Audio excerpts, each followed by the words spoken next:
Hello, welcome to the channel Why Stories. Enjoy watching.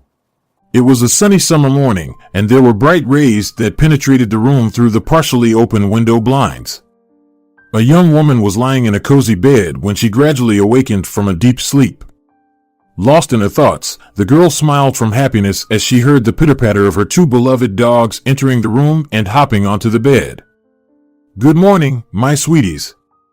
Max, Leo, how did you sleep?" The adorable little dogs yapped and wagged their tails joyfully. This place and time were a rare corner of paradise when she could allow herself to forget about worries and relish in the tranquilly, peace, and wonderful company of her companions. But suddenly, glancing hurriedly at the clock on the bedside table, Magnolia exclaimed, "I overslept." She realized in a second that today she had an important event planned that had somehow slipped her mind, her own wedding. Time was flying unforgivingly. Magnolia swiftly jumped out of bed, not even giving herself a moment to extend her morning rest. Her mind shifted into work mode, and she began to formulate a plan of action to make it to her own wedding on time. The household staff had the day off. She made this decision herself, but the housemaid had still prepared everything. Magnolia had intended to spend the morning alone, reflecting on life, and perhaps shedding a tear, considering that in this joyful and significant moment, she wouldn't have a single family member around her. First, she decided to style her hair into loose, large curls, to which she would attach a delicate veil. She skillfully brushed her face with soft strokes, applying light makeup. She knew precisely how to enhance her natural beauty without spending too much time in front of the mirror. Without hesitation, she slipped into beautiful shoes adorned with delicate silver embellishments on the toes, nearly tripping over in her haste. She slipped into her dress and effortlessly zipped it up. She had rehearsed for this moment. How could she have overslept? Although she had never noticed such a tendency before. Rushing out of the house, Magnolia spotted a chauffeur's car already parked by the door, and she wanted to make it to the wedding on time. Quickly loading her essentials into the car, she started the engine and sped off, despite the lack of time. It was clear she had missed breakfast, but it was a trivial sacrifice to be where she needed to be, with her beloved and the guests preparing to celebrate their special day. Once again, Magnolia thought about how the floor-length silk dress had been a splendid and right choice. It embodied elegance and grace. It perfectly accentuated her feminine curves, creating an image of incredible beauty and sophistication. The dress's simple design aimed for perfection in its simplicity. The length added a special charm to Magnolia's appearance. Silk was the material that made the dress delicate and refined. It caressed her skin, creating a sense of comfort, and its luster and silkiness highlighted the nobility of her image. The dress also paired beautifully with the accessories, which only heightened its elegance. Magnolia had chosen a veil to complement her look, creating an atmosphere of romance and high style that made her resemble a beautiful princess, a true queen of her day. Wearing it, she looked simply magnificent, and she was confident she could capture admiring glances for one day of the year. Meanwhile, at the church, it was bustling and noisy. All the invited guests had gathered and couldn't wait for the celebration to begin. "Here's our beloved groom," exclaimed the relatives as Roberto stepped out of the car. "At last, you'll become a married man," his friends patted him on the shoulders. "Yes, I'm truly fortunate. Thank you all for the congratulations and support," Roberto replied somewhat reservedly and reluctantly. "We're very proud of you, dear," said an elderly aunt who also came over to congratulate Roberto. "This day means a lot, not just for you, but for all of us. After all, we're welcoming a daughter into our family," the relatives continued to rejoice. "Thank you," Roberto nodded, trying to leave everyone and finally call Magnolia. Roberto glanced at his watch and panicked. Magnolia was already an hour late, and he began to worry that she might have changed her mind about marrying him. Everything had happened so spontaneously and quickly that he was shocked at the fact that the girl agreed to marry him, but her phone was turned off. "Roberto, look at him, he's so in love," his friends continued to tease the groom. "Well, how could it be otherwise? Magnolia is the most wonderful and beautiful girl in the whole world. I'm so happy that life brought us together. We wish your love to last forever. Guests had already poured champagne and filled their glasses. As the weather was really hot, some people were beginning to feel tipsy. Thank you for the well wishes. Roberto turned away from his relatives and rolled his eyes. He had grown tired of it all. May your I do today mark the beginning of a happy and bright life filled with love and understanding. Well, where's Magnolia? To whom are we going to shout cheers? Some of the men jokingly exclaimed. I'm trying to call her. Roberto held the phone to his ear again. Well then, it's time to go into the church. May this day be memorable and forever imprinted in our hearts. Has Magnolia arrived? Outside the church in the reception area, there was noise and excitement, and the air was filled with joy and merriment. Laughter, loud conversations, whispers, congratulations, and joyful cheers from friends and relatives echoed from all directions. The clinking of glasses and the sounds of champagne being poured filled the hall. They all merged into an indistinct background sound, periodically punctuated by bursts of even greater happiness and excitement. Everyone laughed, applauded, smiled sincerely, and toasted with the glasses. Roberto was surrounded by all of this, but he kept dialing Magnolia's number. Yet, the phone continued to indicate that the number was unavailable. Meanwhile, Magnolia was stuck in traffic on the road. She was almost at the church and had been trying to turn on her phone, which had inconveniently run out of battery. Nervously tapping her fingers on the steering wheel, she fiddled with the phone in her hands and tossed it into the glove compartment out of frustration. Outside the cool cabin, it felt like the earth was melting from the heat. Magnolia let out a desperate sigh, but there was nowhere to go. She had to wait. All the guests who had come to their wedding were dressed in bright and festive attire, which further emphasized their joyful mood. Together, it created an atmosphere of happiness, genuine delight, and mutual satisfaction. Only Roberto and his mother, Teresa, were dissatisfied with the situation. Everyone already had drinks, snacked a bit on fruits and sandwiches, and began sharing jokes, amusing stories, and well wishes for the couple. The surroundings were infused with a vibrant and celebratory atmosphere that had become an integral part of the wait for the wedding festivities. Well, you're finally here, son. Where's Magnolia? Why is she so late? Has she changed her mind? Teresa immediately bombarded her son with questions as soon as they stepped aside.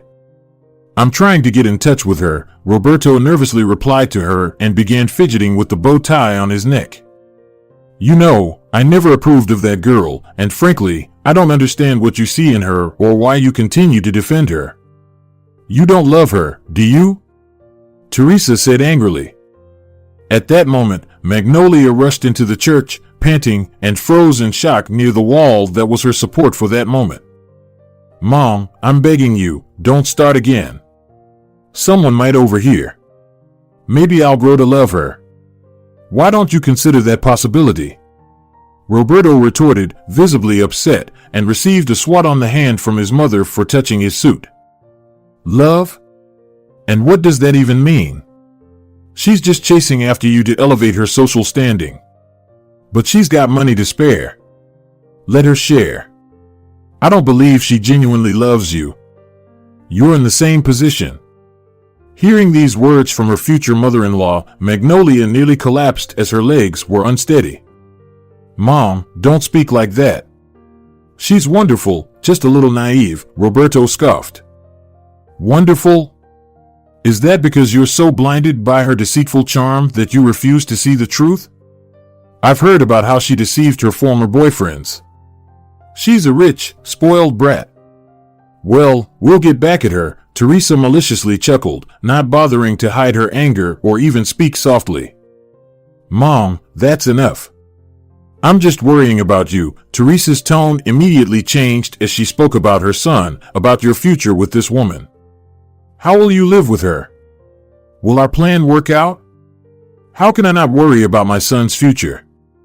Thanks, Mom, Roberto replied sarcastically. I can't wait for you to start acting, just not directly. Be cautious. Gain her trust, just as we planned and rehearsed. I think we have a great opportunity to get her huge inheritance if she sells her house and you, along with her, buy another one, a few apartments, and gain access to her accounts. You'll withdraw gradually and stash it away. Teresa even began to rub her hands in anticipation, while Magnolia didn't know how to catch her breath. She was running out of air and couldn't believe her ears. "Mom, this sounds incredibly cunning," Roberto laughed in response, speaking loudly as well. "Listen, I found out she's a complete orphan and she inherited the family mansion as the sole heir. There are no other siblings. How lucky we are. I don't see any guarantee that she'll actually give me access to her bank accounts," Roberto pondered in response. "What if we create a situation where she'll be forced to do so?" Teresa suggested. "Put pressure on her. I taught you, after all. We'll decide later about the divorce. For instance, we can hire an actor who will pretend to be an ex-boyfriend and play the lover. We'll even demand compensation for emotional distress." "I hope she really is as naive as I got it," Roberto chuckled. "Stop fooling around." His mother gave the now amused Roberto a light slap on the back of his head.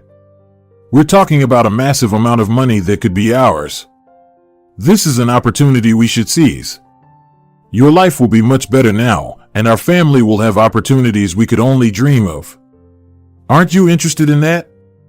We're talking about financial stability for our family. We can buy a better apartment, find more advantageous accommodations, and improve our standard of living." Upon hearing these cruel words, Magnolia began to cry. She hadn't even been considered a person. "If anyone is going to get rich, it's me. Then give me control over the family mansion so I can do what's necessary, and you'll inherit regardless," the mother assured her son. "I'm so worried. Where is she? What if nothing works out?" Roberto became nervous once again. "You've always been too gentle and kind, Roberto, but empty mercy won't help us succeed. I got it. Stop getting on my nerves. Think about the future of your family. We need to live comfortably. You want to secure a better life for yourself, don't you?" Magnolia sat down on the floor. The bouquet of delicate peonies slipped from her hands, and a few petals scattered on the ground. The pain she felt in that moment was incredibly deep and penetrating. At first, her heart seemed to shatter into 1,000 fragments. Desperation and disappointment engulfed every fiber of her being. It was as if someone had ripped away the bright castle that she built herself, leaving only a pit of hopelessness and betrayal. The sense of deceit and betrayal caused sharp physical pain in her chest, as if something was squeezing and pressing on her heart. Her soul began to ache, as if her uniqueness and feelings had been utterly destroyed. She began to doubt her ability to trust anyone and felt that the whole world had become treacherous and dangerous, plunging into dark hues. In an instant, Magnolia lost her faith in love. She felt alone and abandoned once again, just like when she lost all her relatives. She didn't think she could survive this again. Her trust was utterly undermined. She was needed only for money, not for herself, not for her soul and heart, not for her love and care. She realized that all her dreams of a happy marriage and family had been shattered into pieces by lies. Instead, there was emptiness and uncertainty about the future. What was she supposed to do in this situation? This terrible pain was indescribable. It dealt her a heavy scar that would take a very long time to heal and leave an unforgettable mark on her heart and mind. "Hey, Magnolia, what's wrong with you? Why are you crying?" "Girls, come here quickly," one of Ariel's friends exclaimed, kneeling in front of Magnolia. "I can't talk," Magnolia replied, stuttering. She buried her face in her friend's shoulder, leaving mascara stains on her dress. "I'm sorry. Don't care about it. What happened?" The friend stroked Magnolia's head. "Tell us, what happened? I don't understand anything." Vitalia, another friend, helped her stand up and led her to the couch. "We can help, support you. You know that," Ricardo said, sitting down next to her and taking Magnolia's hands in hers. I just can't tell you. It's so awful. Magnolia burst into tears even stronger. Magnolia, we're your best friends. We'll always be here to support you in any situation. Tell us what happened. Ariel hugged her friend tightly. We can't help if we don't know what happened, Ricardo summed up. I just found out that Roberto and his dreadful mother want to take all my money away. Magnolia looked at them intensely. Oh, what a nightmare! The friends exclaimed. Magnolia, that's horrible. I can't even imagine what it's like for you. Dear, we're here for you. Ariel started wiping the streaks of mascara from Magnolia's face. We'll be by your side to support you. You deserve so much better. Just tell us what to do. If you want, we can cancel the wedding and the guests. They'll find a way to cope with it, she continued. Thank you, girls, Magnolia replied with a sob. I'm just too scared and hurt. I don't know. Running away in fear isn't my style, as you know. Of course, you're worried. Let's think everything through. Are you implying to get back at him? Ricardo smirked. Exactly. We need to do it. He's a crybaby. I told you, and his mother, Vitalia, stopped. And let these men know that we're not just ordinary, that we value our friendship highly, Ricardo added. Thank you, girls. I can't imagine my life without you. Thank you for being here with me now, Magnolia replied, feeling a bit calmer. We're always here, Magnolia. Always, her friends reassured her. I can't believe Roberto and his mother are trying to take your inheritance away from you.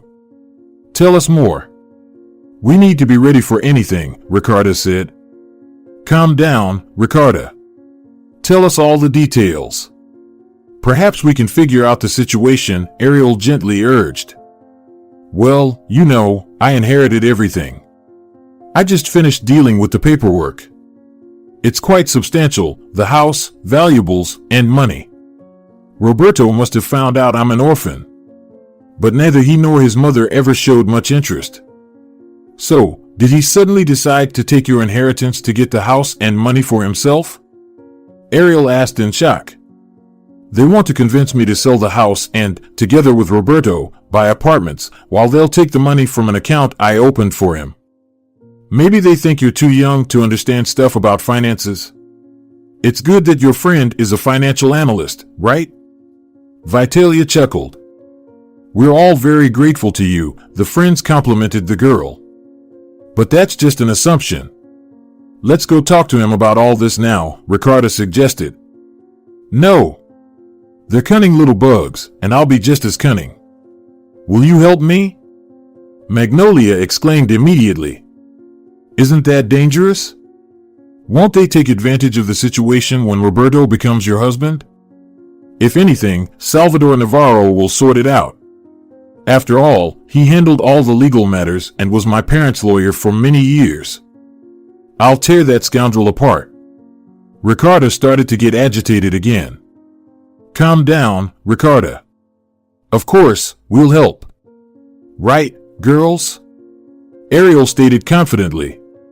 Thank you, girls, for supporting me. I truly need your help. I can't imagine what I would do without you, Magnolia nodded. Come on, stop it. We're always here to help each other, especially in such important moments. Magnolia thanked fate for meeting her best friends back in university. Ariel, Ricardo, and Vitalia had become part of her family. They were amazing girls, each uniquely beautiful and with their own distinct personalities. Ricardo was a bold and adventurous girl. She had a great figure and practiced boxing. Her hair was long, and she had deep blue eyes that sparkled with passion. Her smile caught everyone's attention, and she always embraced her own style, never afraid to stand out from the crowd. Her confidence and energy always infected everyone around her. Ricardo was an entrepreneur. She owned her own brand and had an online store. She made strategic decisions and knew how to manage her team, striving for constant professional development. Ariel, on the other hand, was a true beauty with a soft and striking charm. Her beautiful face, with sharp features and blue eyes that seemed as deep as the ocean, always evoked envy. Her long hair shimmered in the sunlight, accentuating her perfect skin. She always looked impeccable. Her style was a harmonious blend of elegance and natural beauty. Ariel was a creative soul, well acquainted with art and culture. She positioned herself as an artist and somewhat of a sculptor, dabbled in photography just for herself, and exhibited her paintings in galleries worldwide. Overall, she was quite sought after. She loved theaters, operas, museums, and other cultural institutions. Vitalia, on the other hand, was the most reserved, pragmatic, and realistic of them all. Despite that, she turned out to be a true traveler and a free spirit. With her long chestnut hair and green eyes that shimmered with love for nature, she was incredibly beautiful in every move. She radiated life's energy and optimism. Spending time with her was an unforgettable adventure, full of new discoveries. She was a remarkably intelligent girl. Anyway, there was no wonder. She was a financial analyst working at a major financial institution, responsible for analyzing investment opportunities and strategies. She possessed strong skills and an independent character, allowing her to make well-considered, reasoned decisions in the financial field. As for Magnolia herself, as her friends often said, she was the embodiment of elegance and refinement. Her face was expressive and beautiful, radiating a joyful inner glow and charisma. She always took care of her appearance and wore only the best clothes that accentuated her splendid figure. And her radiant smile could blind and inspire anyone. Her composed demeanor and ability to engage in conversation made her the life of any party. Though Magnolia was educated as a lawyer, she couldn't bring herself to work in that field. Her significant inheritance allowed her to engage in charity work. She worked with foundations and organizations that supported art, culture, children's rights, the sick, and animals, and was involved in her parents' own charitable organization.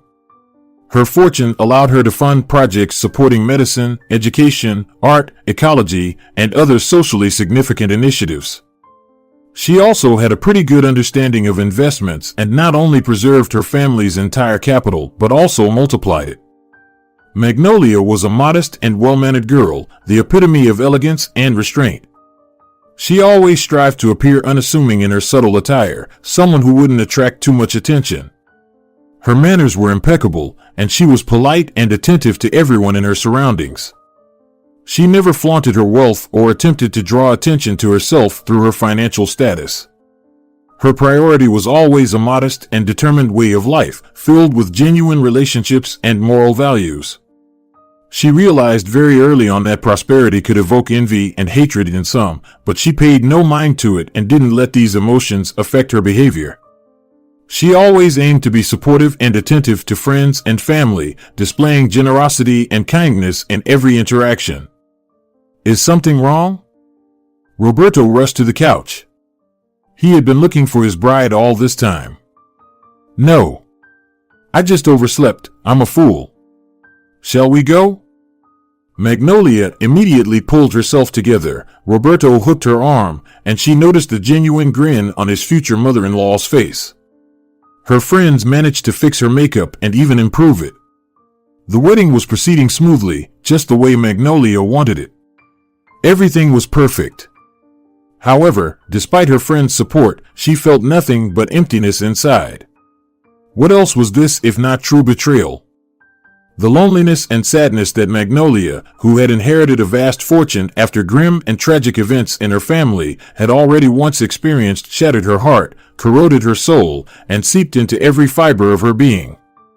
The things that money couldn't buy and couldn't replace, human connections, support, and love, were lost. When Magnolia looked around, all she saw was wealth and opulence, but nowhere was there warmth or understanding. Her home, filled with precious objects and luxury items, was filled with deafening silence and indifference, introducing a sense of solitude. Money could buy material possessions, but it couldn't warm her soul, which was seeking light and sincerity. She had to live in a world of emptiness and deceit, surrounded by those who only cared about money. So, when she met Roberto, she genuinely thought she had found a kindred spirit. It turned out he was just like the rest. Meanwhile, the marriage celebrant began to congratulate the couple. Dear newlyweds, in every person's life, there are unforgettable days and events. Today is such a day for you. This is the day your family was formed. Roberto looked at Magnolia and smiled. She was holding back tears, knowing that his emotions towards her were insincere. Family is the union of loving people, a voluntary alliance. And before I proceed to register your marriage, I must ask you, is your desire to marry each other sincere, free, and well considered? The marriage celebrant continued her speech. I ask you to respond, Roberto. Are you ready to take Magnolia as your wife? Yes, Roberto almost shouted, smiling. Magnolia, are you ready to take Roberto as your husband? Yes, Magnolia answered quietly. Considering your mutual consent expressed in the presence of parents, close relatives, and friends, I now pronounce you husband and wife. Magnolia approached the table to sign her name, yet her heart held no trace of joy. Her friends couldn't replace the true love she yearned for so desperately. She had lost everyone she had ever loved, and in the most crucial moment, she found herself devoid of the dearest and most precious people in her life. Even Roberto had betrayed her. Amidst the joyful crowd rushing to congratulate them, her soul felt a profound chill and indifference, intensifying her loneliness. She would gladly have relinquished all her wealth to return to times when the people she loved were by her side, genuinely loving and being loved. Even in the midst of the crowd and the noise, she still felt alone. Strangers, who seemed to genuinely congratulate and hug her, envied her wealth and recognition, yet no one saw the hidden sadness she kept within. The melancholy for every lost moment, every missed opportunity to spend time with loving family members. She was surprised by Roberto and his mother, as she knew that money couldn't bring true happiness. They only served as painful reminders of the losses she had experienced herself. For years, she harbored the desire to find true love and support that couldn't be bought or sold. Roberto kissed her, spun her around, and gifted her flowers, but he seemed like a puppet who hadn't even grasped the consequences of his actions. Magnolia simply wanted to find light in the darkness of her life. She needed tenderness, understanding, and connection to heal the wounds and bring warmth to her melancholic heart. It turned out that her heart was shattered even more. After the ceremony, the solemn procession made its way to Magnolia's country estate. Everything had been prepared to continue the celebration.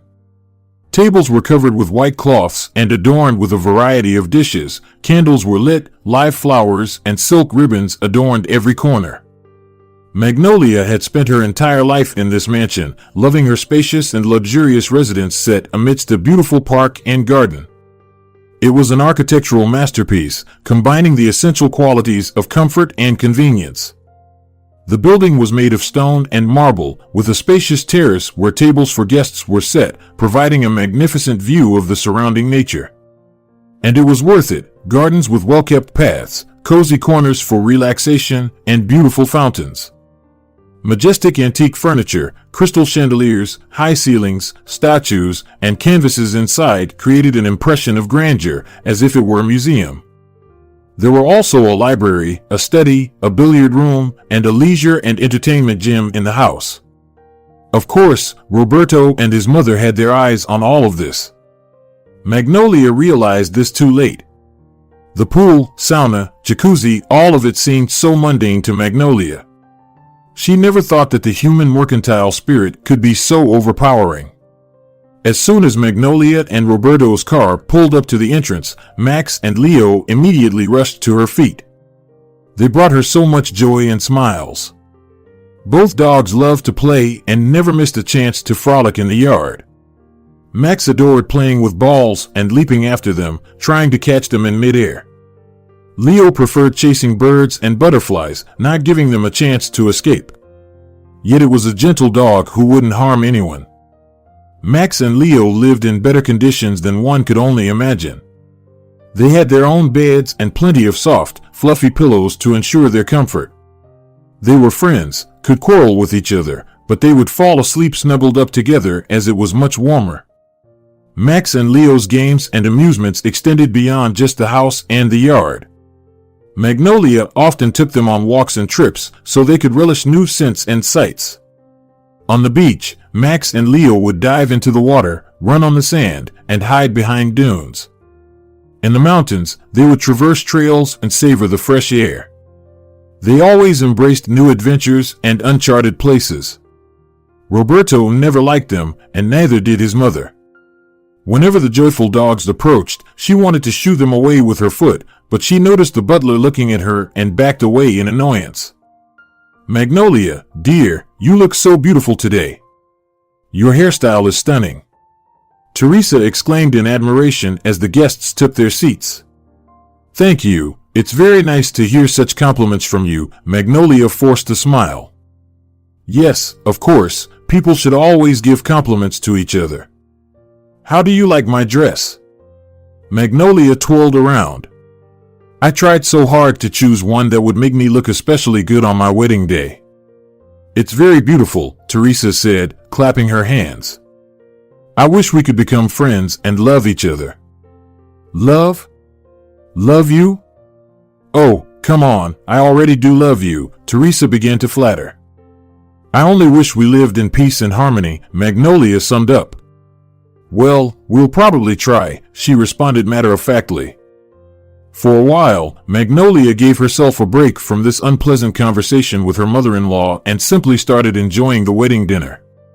There were exquisite appetizers, fresh salads, light soups, meat, fish, and poultry, combined with exquisite side dishes and sauces. Live music filled the air, a small orchestra played, and then a DJ took the stage so everyone could dance.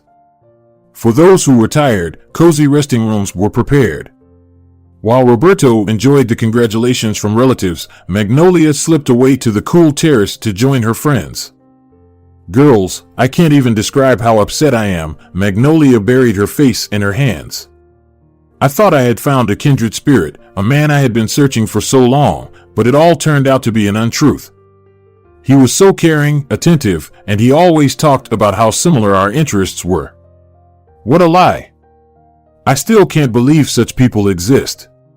"You're smart," as you revealed his deception, Ariel admired. "I completely agree with you. People like that don't deserve our time or emotions," Ricardo concurred. "I thought I had found the one.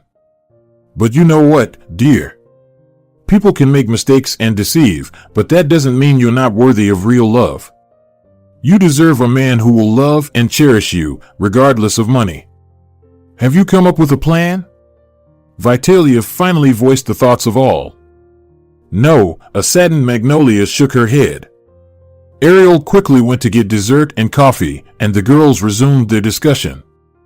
"We need to figure out how to get back at them for wanting to take away all her money," a slightly malicious Vitalia declared.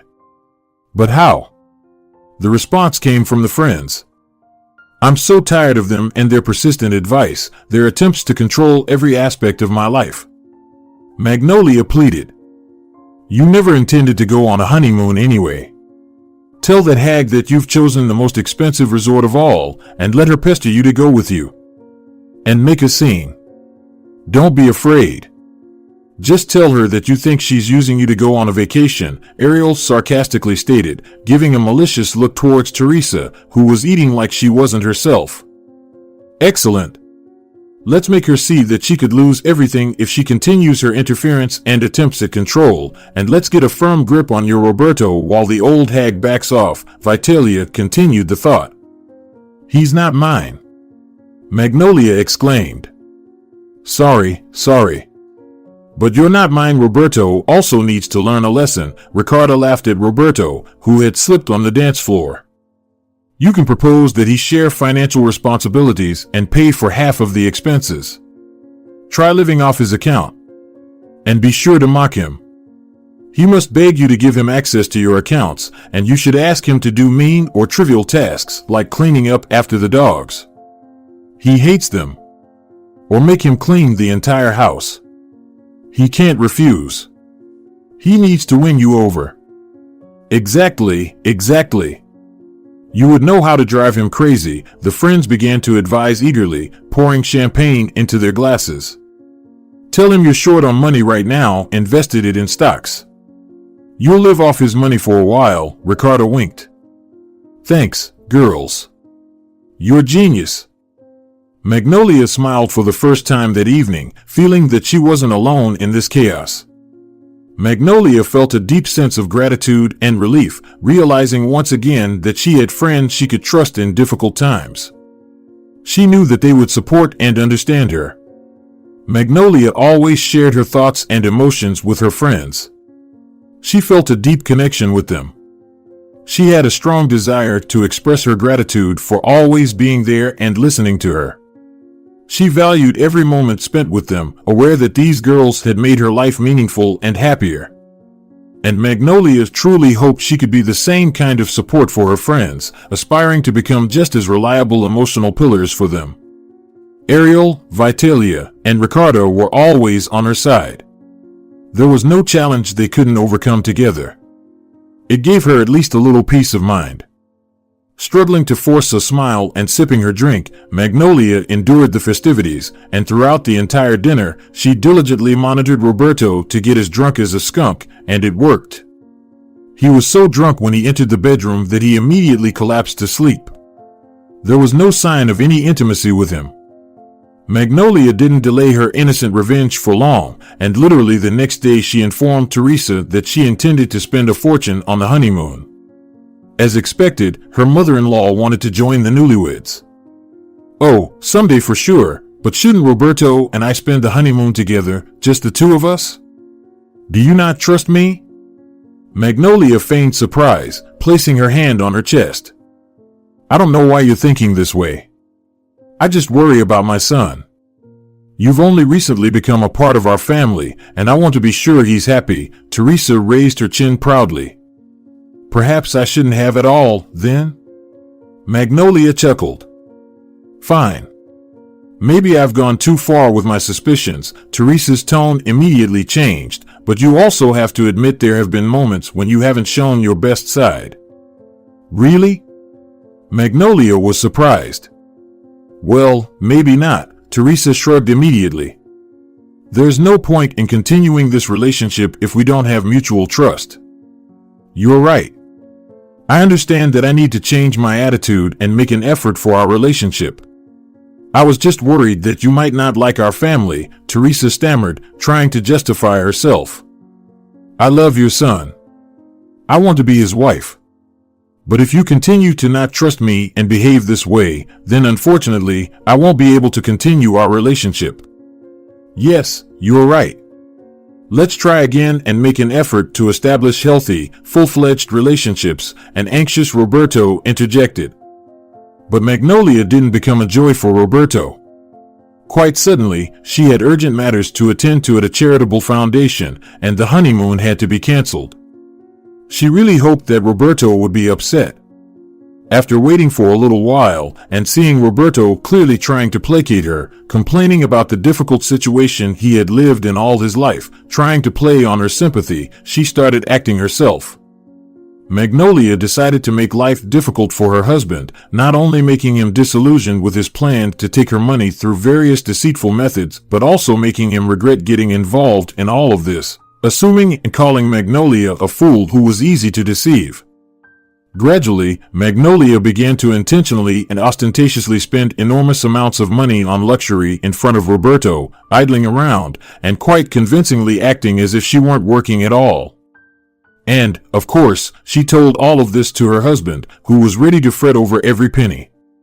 Certainly, over time, Roberto became more suspicious when he realized that Magnolia wasn't fulfilling her marital duties at all, showed no interest in family responsibilities, and only cared about herself and her desires. Darling, is this a new car?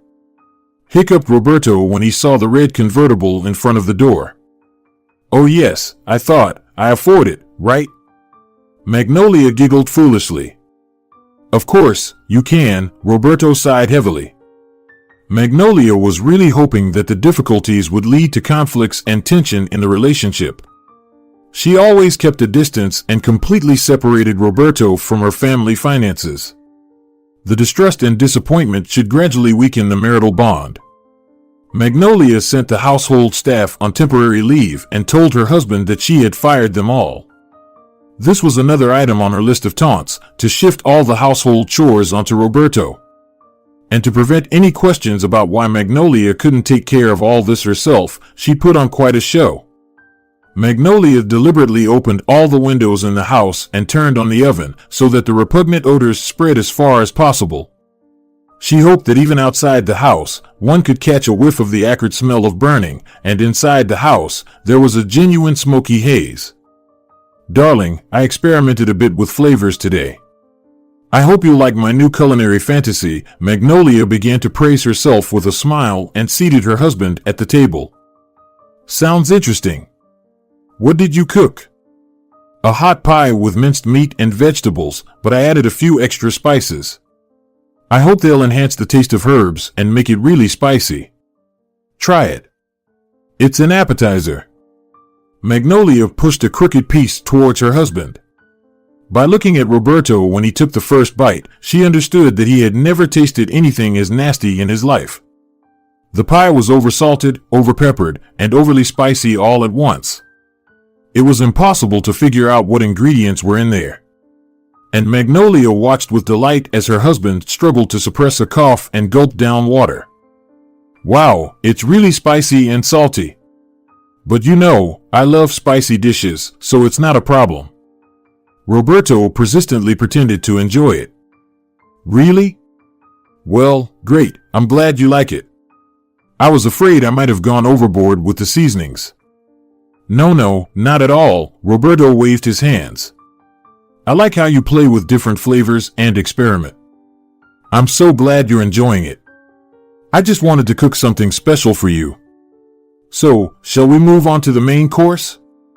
Magnolia's eyes lit up in anticipation. She knew there was no need to talk about the mysterious dish in the oven. Roberto initially poked around on his plate. There was definitely meat in there, which was undercooked and difficult to chew, and the potatoes were just as raw, crunching between his teeth. On top of it all was a burnt crust, sweetly covered with cream mixed with herbs. Magnolia herself didn't try her masterpieces, she blamed it on her diet. Not bad, Roberto stated. His conscience didn't allow him to lie even more. Magnolia noticed this and almost burst out laughing. You're not lying, are you? Everything's fine. Tell me more about your foundation. Roberto cut himself another tough piece, even scraping the plate with the knife. His stomach certainly didn't thank him for it. It's going well, Magnolia waved it off and changed the subject again. Would you like to have a second helping? No, thanks. I'm already looking forward to dessert, Roberto coughed. Dessert is here, Magnolia smiled and pulled out some murky substance in a transparent ramekin from the fridge. It was a pudding that dripped off the spoon back into the dish. It turned out the best. Roberto began praising the dessert while lumps of sugar crunched between his teeth. I'm full, thank you. Then tomorrow, I'll bake a broccoli pie with cream and spinach. You'll love it too. Magnolia exclaimed. Please don't stop. I love your culinary experiments, Roberto replied, almost in tears. Thank you, my dear. But Magnolia didn't forget about her own safety either, and every evening she added sleeping pills to her husband's coffee before bed. She would find it repulsive to sleep with him. The plan worked, and after broken vases, chairs with broken legs, and Magnolia's luxury shirts were ruined by Roberto, which were washed together with her red and blue blouses, he took on household chores. He just couldn't stand living in such a mess. However, as time went on, the household responsibilities overwhelmed him, and he began to feel more and more unhappy.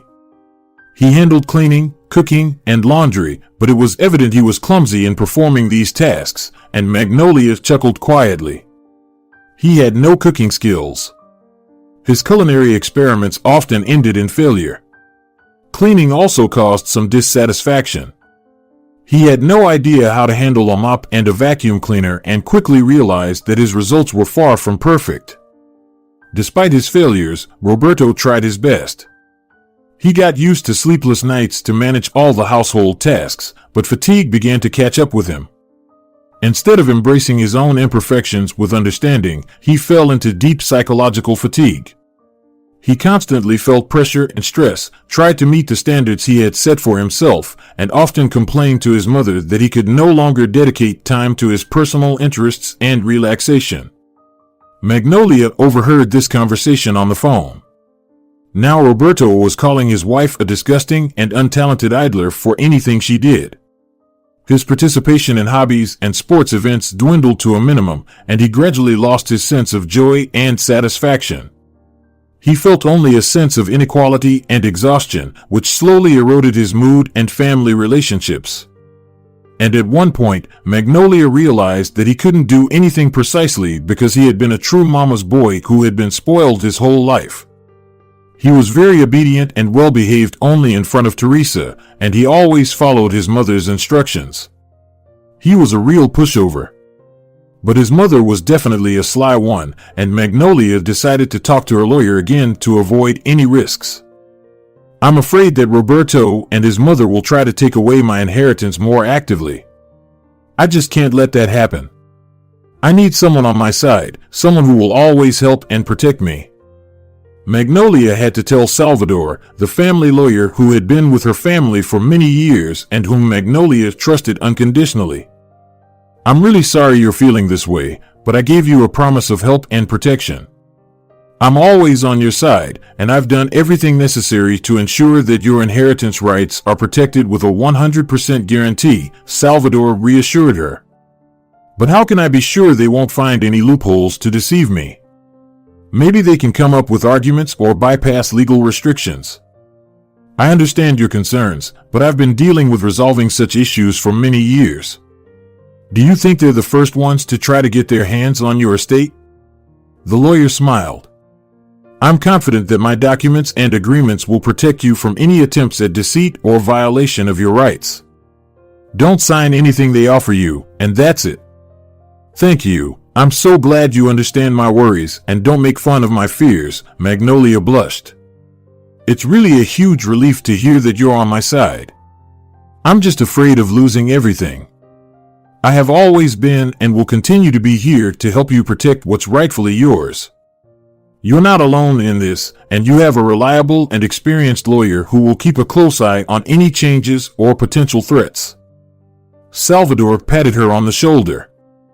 It's so important for me to know that I can trust you completely.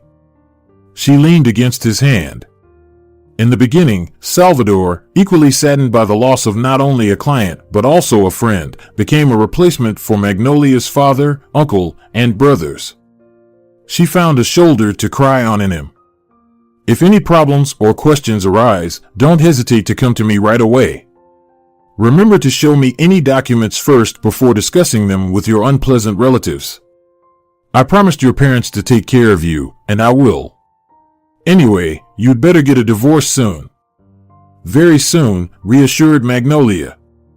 As Magnolia had anticipated, Roberto complained to his mother, and she rushed to the mansion to figure out why Magnolia, so-called the fool, was exploiting her son like that. Oh, Mom. I fired all the staff. I wanted to hire new ones, but right now, I've invested all the money in stocks. My lawyer advised me to do it this way. Maybe later, when we sell them, I'll be able to buy something or hire someone. Magnolia fluttered her eyelashes in response to accusations of laziness and ignorance. She never liked her mother-in-law, but she tolerated the woman because she loved Roberto. However, in reality, Teresa was the embodiment of evil and envy. She lived solely to control every aspect of her daughter-in-law's life and exploit her for her own interests. Every action of hers was filled with greed and a desire to take everything away from Magnolia. She was incapable of feeling joy at others' happiness, only getting angry at their well-being. The malice in her heart knew no bounds. She found satisfaction in causing pain and misery. Teresa began to regularly visit Magnolia's house, imposing her presence and attempting to bend everything to her will. So far, though, her attempts have been unsuccessful. She believed that since Roberto was now Magnolia's husband, she had the full right to control all daily affairs, every purchase, and every expenditure of money. Every word from Teresa was infused with envy and displeasure at her daughter-in-law's achievements. Perhaps it was the hardships of life that made her this way. Teresa herself had never been married. She felt strong jealousy towards Magnolia's successes and happiness. This woman was a prime example of a true villain, unable to accept that her daughter-in-law's life was beautiful and successful. But, as always, Magnolia was surrounded by the support of her friends. The girls met at a cafe. "Hey, how are your revenge plans going?" the friends asked Magnolia. "I think I've found the perfect way to finally get rid of this horrible person. Roberto is at his breaking point, but his mommy isn't giving up." Magnolia was smiling. "Tell us all the details."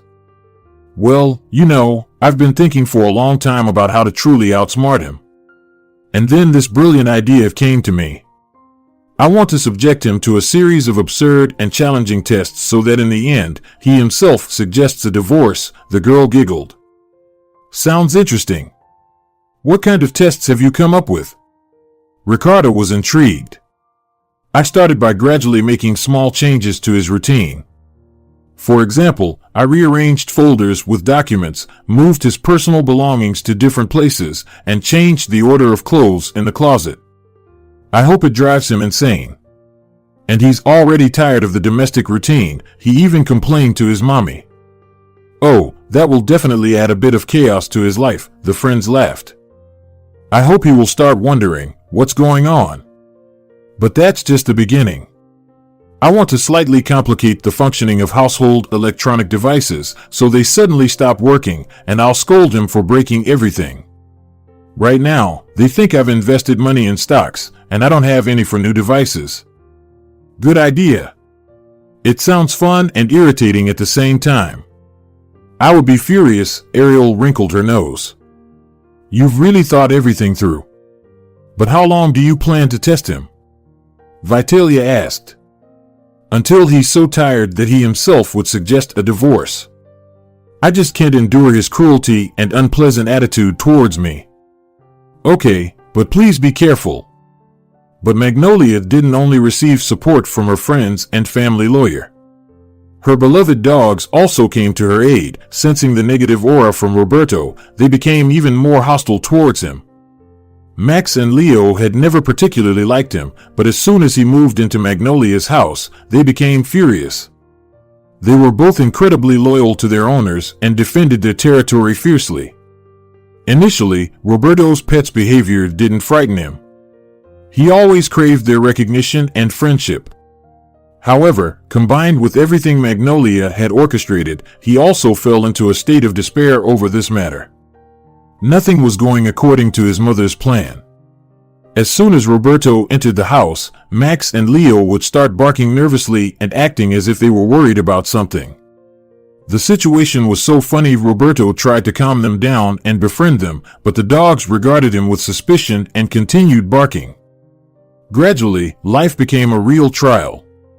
When Roberto woke up in the morning, the dogs treated him like a stranger and would defecate in his shoes or slippers. Every time Roberto tried to sit on the couch, Max and Leo wouldn't let him get close, barking and darting around, almost tripping him. They even tried to steal food from his plate when he wasn't looking. At one point, Roberto gave up on the idea of winning the animals' trust, almost surrendering and feeling worthless. Max and Leo ultimately triumphed in this battle. On the other side, it was Magnolia who was getting on his nerves. "Darling, I recently invested a huge sum of money into charity. I'm so glad I could help those in need," she announced during dinner. "What? What did you do?"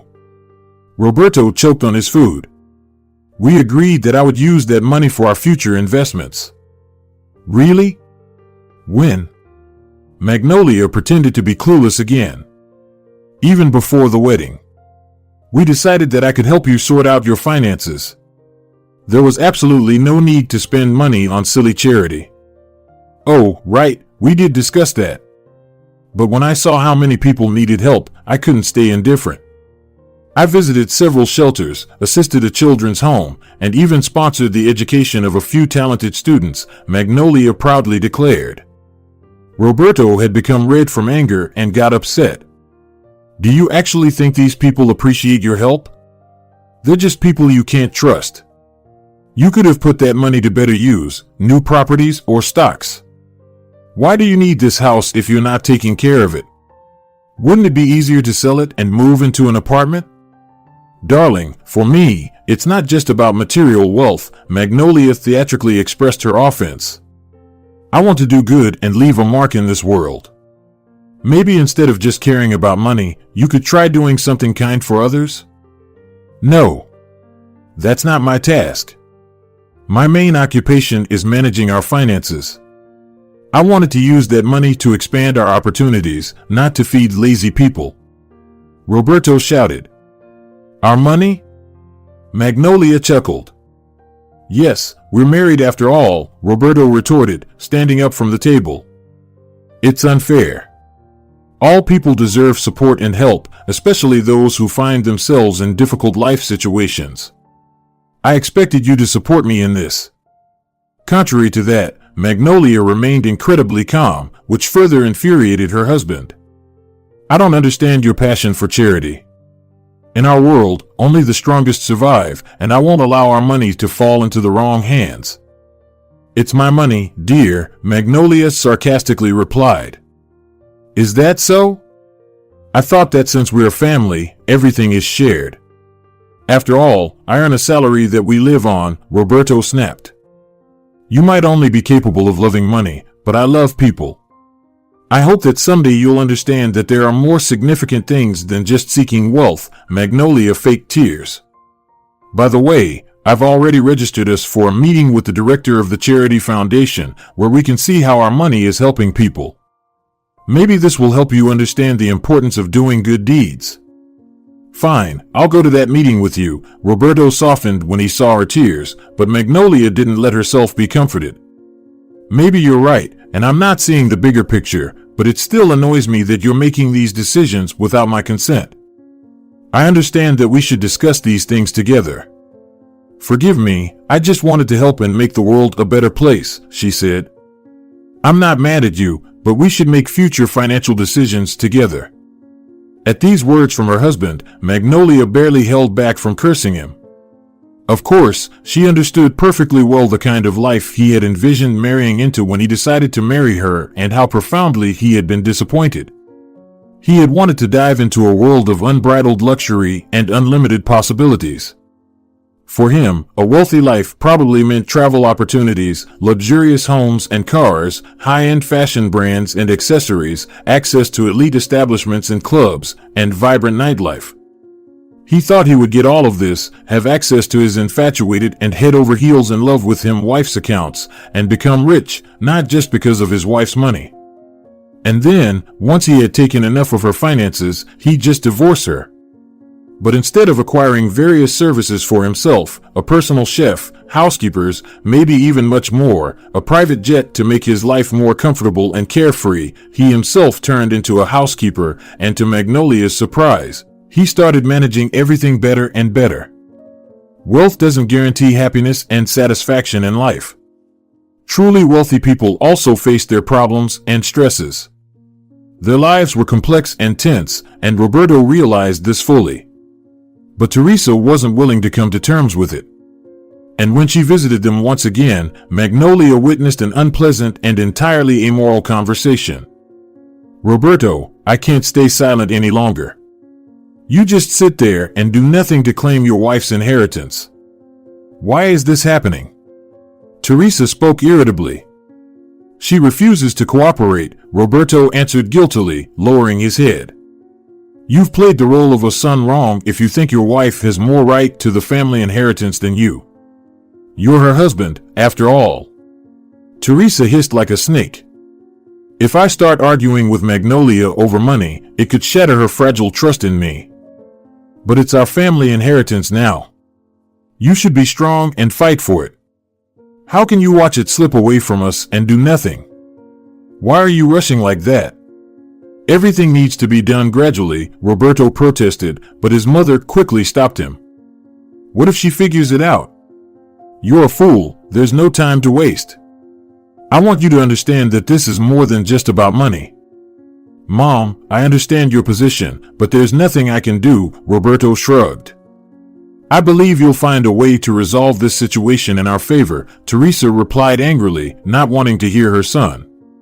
Family should always be the top priority, remember that.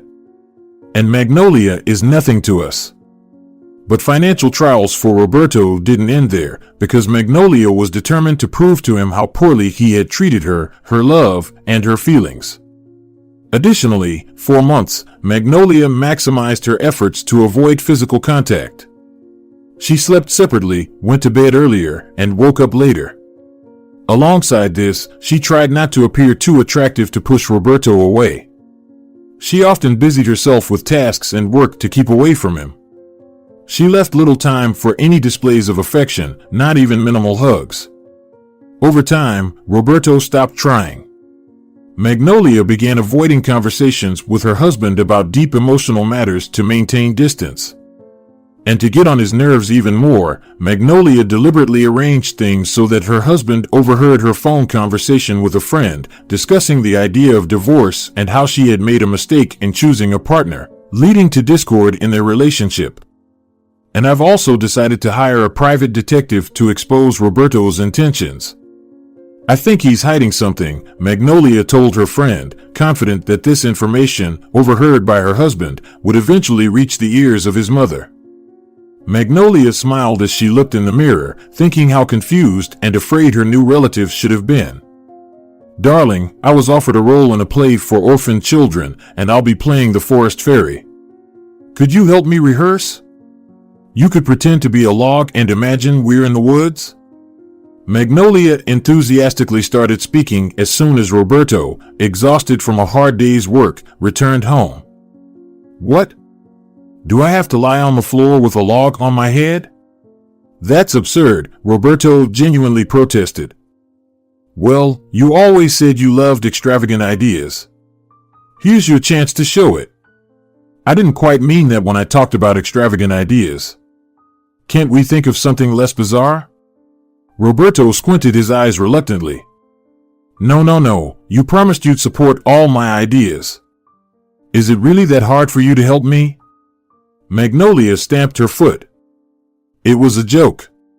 Did you really think I was serious? I won't make a fool of myself for your amusement. Oh, how brave you are refusing your wife's desires, Magnolia said, placing her hands on her hips. Okay, if it helps to ease our tension, I'm willing to do this absurd trick. But we'll definitely watch soccer afterwards, all right? Roberto hesitantly suggested. Agreed, dear. And maybe you could give me a little massage after that or bring me a cup of coffee. Magnolia started absent-mindedly, opening her script for the role. What? I'm not your servant, Roberto exclaimed in horror. But you. Do you not love me? The girl sighed. Fine, all right. If it makes you happy, then I'll do it. Roberto finally lowered his head, admitting defeat. Oh, you're so sweet. Thank you, dear. You're the best husband in the world. Yes, I know I'm the best, Roberto chuckled. Then, the very next day, Magnolia went on a shopping spree with her husband's credit card. She bought a bunch of different items, a collection of rare plates, and a few very unusual musical instruments. Every time she received a delivery, she convinced him that it was just an investment for the future and that the collection would immediately increase in value. She started inviting random people into the house who were actually her good friends, introducing them as her new friends from the world of art and meditation teachers. And then she engaged in strange activities and practices. All of this eventually plunged Roberto into a state of constant nervousness. Hey, dear. How was your day at work? Magnolia flashed a fake smile when she returned home later. Hey, darling. The day was incredibly tough. I'm completely exhausted. Well, I just got back from the store, she said, cutting him off. I went shopping. I bought a new dress I've been wanting for so long and a few accessories. After shopping, I stopped by a restaurant. Oh, have you already prepared dinner? Well, you can eat alone, okay? Magnolia heard the pot drop to the floor from Roberto's hands. You know, having lunch at a restaurant after a tough day sounds like a great idea, Roberto began to ironize. Exactly. So after lunch, I decided to take a walk in the park. It was so beautiful and peaceful. Nature always calms me down. My eyes are already closing on their own from exhaustion. I'll probably go to sleep. Roberto took off his apron and was about to head to the bedroom. You're not even listening to me, Magnolia sniffled. I am. You know I love you. Then let's watch a movie together. Roberto wearily nodded at the suggestion, but as soon as the movie was halfway through, Magnolia pretended she was already sound asleep. After some time, Magnolia suggested they go on a vacation together to a small house by the sea. Roberto hoped this would be a new stage in their relationship. They chose a quiet resort to escape the hustle and bustle of everyday life. However, when Roberto opened his suitcase upon arrival, he found that all his clothes were child-sized. This was the last straw. Finally, Roberto realized that Magnolia had been playing a role too, the role of a wife getting back at her husband, and that she had suspected everything for a long time. Words were unnecessary here. Her laughter said much more in that moment. Good day, Roberto. I understand that you want to discuss your divorce and inheritance issue. Salvador immediately knew what Roberto's purpose was when he called. Good day, yes. That's exactly it. I would like to divorce Magnolia. We rushed into marriage. I'd like to discuss my rights regarding her inheritance, as I was her lawful spouse after all. I believe I'm entitled to some portion. Roberto settled into the chair across from the lawyer's desk. According to the law, only jointly acquired property is subject to division. You can receive a part of the inheritance only if your marital contract stipulates otherwise or if you've made a significant contribution to that inheritance, Salvador replied. But here. See, Roberto pointed to one of the clauses in the prenuptial agreement and handed it to the lawyer. It states that moral compensation is due for the inconveniences caused to one of the spouses during the marriage. But Salvador didn't even bother to look. Are you implying infidelity, physical harm, or something similar? He asked. No, Roberto slumped back into the chair. But I did contribute to our mutual well-being. I believe I'm entitled to a more generous part of this inheritance. Inheritance typically refers to personal assets and funds that an individual receives from their relatives or inherits from them. Being married is not a basis for obtaining a share of the inheritance unless explicitly stipulated in the documents. From Roberto's expression, it was evident that he hadn't expected such resistance. So you're telling me that I'm not entitled to anything? I've spent so much time supporting the family, and now I'm left with meager hopes for the future. I understand your confusion and disappointment, but my role here is to help you understand the legal aspects of divorce and inheritance. I'm losing all hope that Magnolia could have compensated me for all the mistreatment. But before Salvador could even respond, Teresa burst into his office. I just can't understand how this could happen. And now what? Here's the divorce, and my son will be left with nothing? Mother-in-law squealed. I invested a lot in this marriage too. Our social ties, our holidays, and everything that was part of our shared life. I also deserve to get my share. In the presence of Roberto's mother, he became a bit more resolute. Your share? What do you mean? Salvador pretended not to understand. When I saw her spending a ton of money on unnecessary things. I just can't understand how she could be so irresponsible with her own resources. Teresa huffed. But those were her own funds, Salvador shrugged. I just can't come to terms with the fact that she can squander all her savings in an instant, the mother-in-law pretended to worry. I'm afraid that's not your decision to make, but Salvador remained steadfast. And the things I bought for her? Roberto interjected. I'll give you money for those, don't worry. I was well aware of your plans from the very beginning, even back at the church. You could have at least discussed it more quietly. Leave before I get angry, Magnolia suddenly responded, emerging from the hidden room, having heard the entire conversation. What?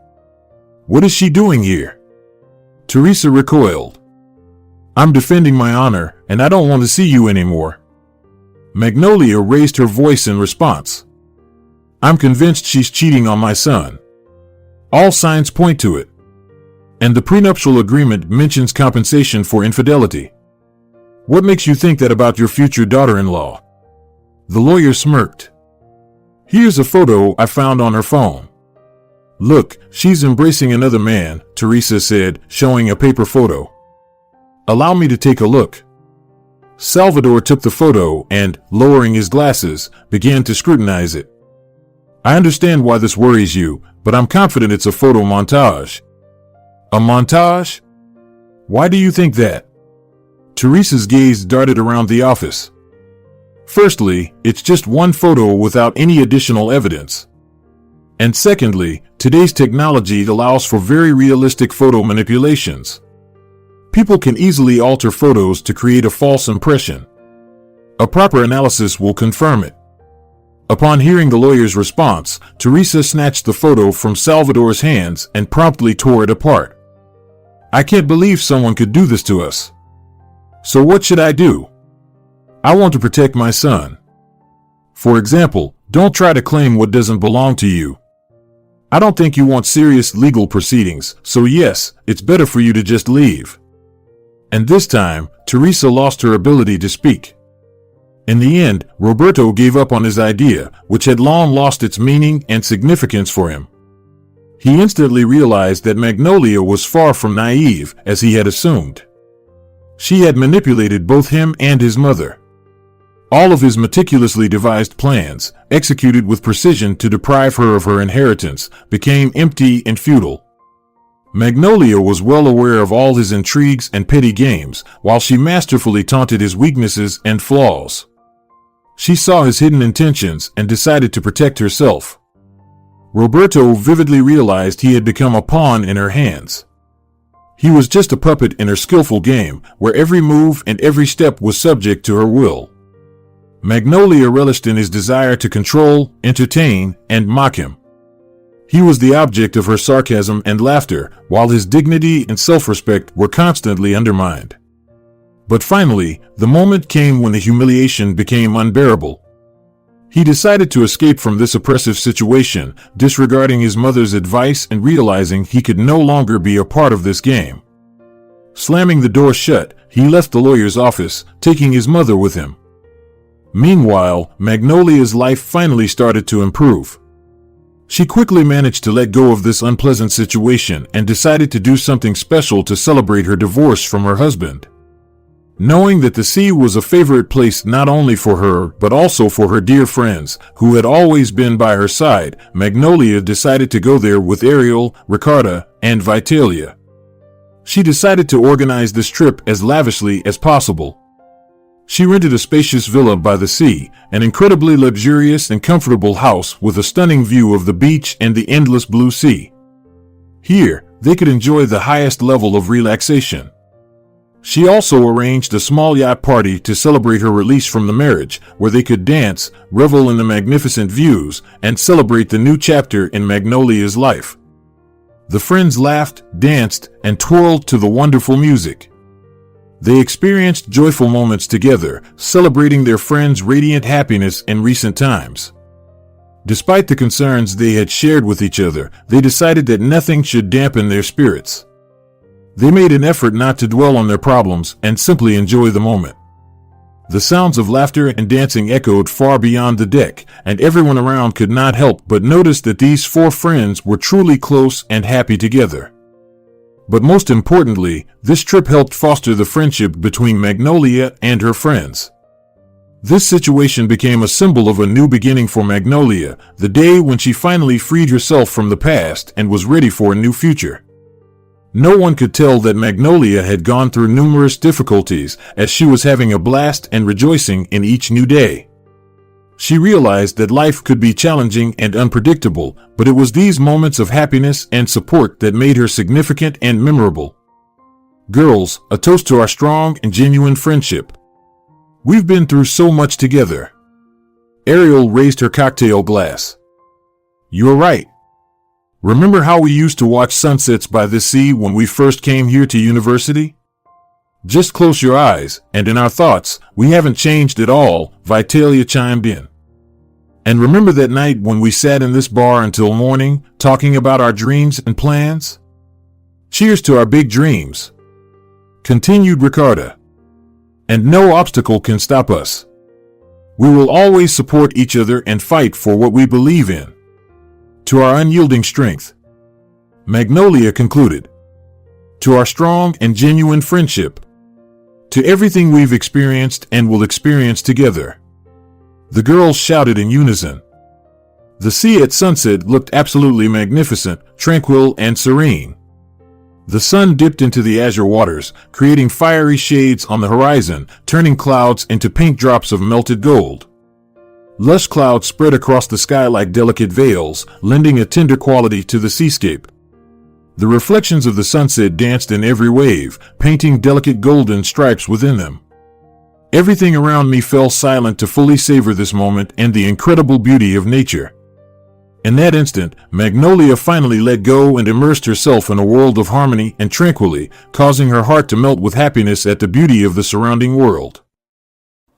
If you're enjoying it as well, leave a like and subscribe.